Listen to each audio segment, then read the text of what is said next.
कानी बहू। किशोरी लाल जी के बेटे राघव की शादी की बात जगह जगह चल रही थी, लेकिन किशोरी लाल जी को कोई लड़की पसंद ही नहीं आती थी। और उसकी एक ही वजह थी, किशोरी लाल जी का लालची होना। उनको लड़की वालों से मोटा दहेज चाहिए था और इसी चक्कर में एक दिन वो एक बहुत पैसे वाले के घर अपने बेटे का रिश्ता लेकर पहुंचे। उस आदमी का नाम था ओम प्रकाश। देखिए किशोरी लाल जी, मेरी एक ही बेटी है और मेरी सारी संपत्ति जायदाद सब कुछ मेरी बेटी नैना का ही है। पापा, नाम से लगता है बहुत खूबसूरत होगी। कितना अच्छा नाम है ना, नैना। ओ, वैसे बात तो सही है आपकी। अब इतना पैसा है, जमीन जायदाद है, इकलौती बेटी, आप भी क्या करेंगे? सब कुछ उसे ही देंगे ना।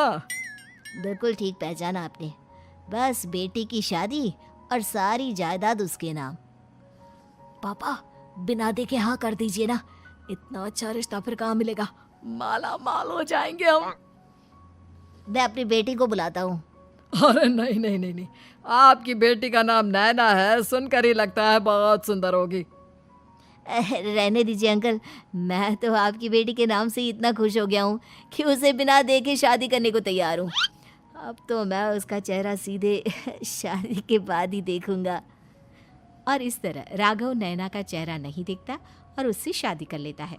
शादी के बाद अपनी सुहाग रात पर जब राघव नैना का घूंघट उठाकर देखता है तो नैना की आंखें बंद थी। कितनी खूबसूरत हो तुम नैना, जरा अपनी आंखें खोलकर मेरी तरफ देखो तो सही। नहीं, मुझे शर्म आती है। अरे, मैंने तुम्हें शादी से पहले भी नहीं देखा, और अब अगर तुम आंखें खोलकर मुझे देखोगी भी नहीं तो मुझे अच्छा कैसे लगेगा? इससे पहले कि नैना अपनी आंखें खोलकर राघव की तरफ देखती, अचानक से लाइट चली गई और राघव नैना को पूरी तरह से देख भी नहीं पाया। अगली सुबह नैना राघव के लिए नाश्ता बनाकर लेकर आई। अरे ये क्या, आधा पराठा सीका हुआ है और आधा बिल्कुल कच्चा। ये तुमने क्या किया नैना? बहू, तुमने क्या आधा पराठा तवे से नीचे लटका कर रखा था, जो आधा सिका है और आधा कच्चा? मुझे जितना दिखेगा उतना ही तो सीखूंगी ना पापा जी। जहाँ जहाँ मुझे नजर आ रहा था वहाँ मैंने सीख लिया, जहाँ जहाँ नहीं दिखा वहाँ कच्चा रह गया होगा। इसका क्या मतलब है? ये कैसा मजाक कर रही है तुम? अरे बहू, तुमने इतना लंबा घूंघट क्यों लगाया हुआ है? देखो, हमारे घर में बहुओं को बेटी की तरह रखा जाता है, और फिर तुम तो इतना सारा माल लेकर आई हो। देखो, ये घूंघट डालकर रखने की कोई ज़रूरत नहीं है। हाँ नैना, पापा जी ठीक कह रहे हैं, तुम तो आराम से रहो, अपना ही घर समझो। नैना अचानक से अपना घूंघट उठा लेती है। अरे ये क्या पापा, नैना की तो एक आंख फूटी हुई है। नाम से नैना, लेकिन ये तो कानी बहू निकली।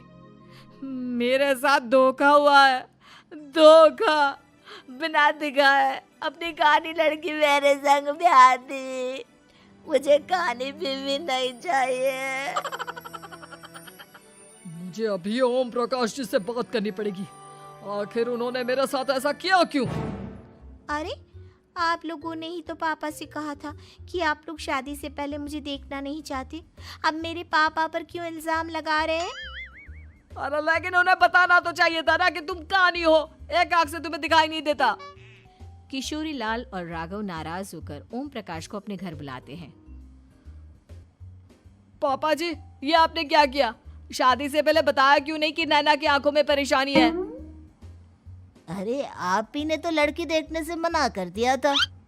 अरे लेकिन आप बता तो सकते थे।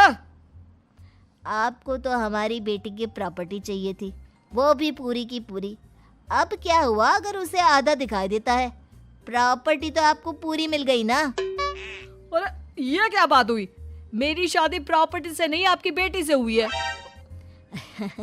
अब ये तो पहले सोचना चाहिए था, तब तो मेरी प्रॉपर्टी देखकर तुम्हारी जुबान लप लपा रही थी। लेकिन मैं कानी लड़की को अपनी बीवी बनाकर नहीं रख सकता। पापा, कुछ करिए ना आप। हाँ, करता हूँ। देखिए ओम प्रकाश जी, आप हमारे साथ ऐसा नहीं कर सकते। और तुम देखो, अगर तुमने मेरी बेटी से शादी तोड़ी ना, तो जो भी प्रॉपर्टी मैंने तुम्हें दी है वो तो पूरी की पूरी वापस ले ही लूँगा, और आधी प्रॉपर्टी तुम्हारी भी लूँगा। अरे मेरी आधी प्रॉपर्टी भला क्यों लेंगे आप? इसलिए क्योंकि मेरी बेटी को आधा नज़र आता है और उसकी नज़र अभी तक तुम्हारी आधी जायदाद पर ही पड़ी है। अब तुम उसे घर से निकालोगे तो कुछ तो लेकर जाएगी ना। और अगर हम आपकी बेटी को अपने घर की बहू बना कर रखे तो? तो तुम्हारी पूरी प्रॉपर्टी तुम्हारी ही रहेगी, और जो मैंने तुम्हें दिया है ना, उसमें से बस मैं आधा लेकर जाऊंगा।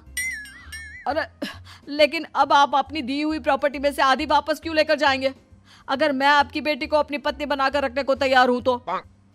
इसलिए ताकि भविष्य में अगर तुम मेरी बेटी को धोखा दो तो उसके पास कुछ तो रहे जो पति का हो। वैसे मेरे पास तो बहुत कुछ है, लेकिन अपने पति की कोई निशानी तो उसके पास होनी चाहिए ना। अब अगर तुमने मेरी बेटी को कानी कहा तो तुम्हें प्रॉपर्टी भी कानी ही मिलेगी, पूरी नहीं। जमाए राजा। किशोरी लाल और राघव समझ चुके थे कि वो बुरी तरह फंस चुके हैं और अब उनके पास वहां से निकलने का कोई चारा नहीं है।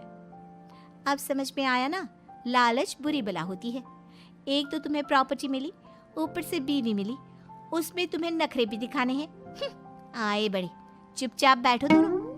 कुछ दिनों के बाद नैना राघव की कार लेकर बाजार घूमने निकलती है और जब कार लेकर वापस आती है, ये क्या? एक तरफ से मेरी गाड़ी पूरी खराब हो चुकी है।